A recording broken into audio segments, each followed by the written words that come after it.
মৌমাছি ফুল থেকে মধু সংগ্রহ করে আর তাকে অসংখ্যবার ফুলে ফুলে হয় এক ফোঁটা মধু সংগ্রহের জন্য।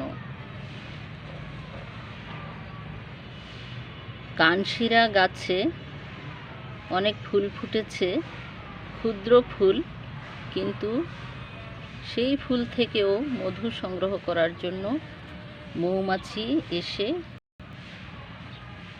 ফুলে ফুলে উড়ে বেড়াচ্ছে, ঘুরে ঘুরে মধু সংগ্রহ করার চেষ্টা করছে।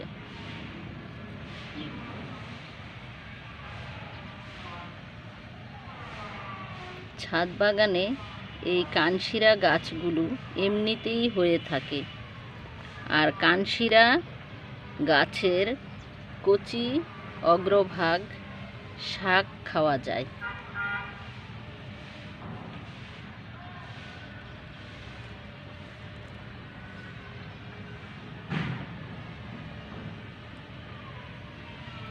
ফুলগুলো অত্যন্ত চমৎকার।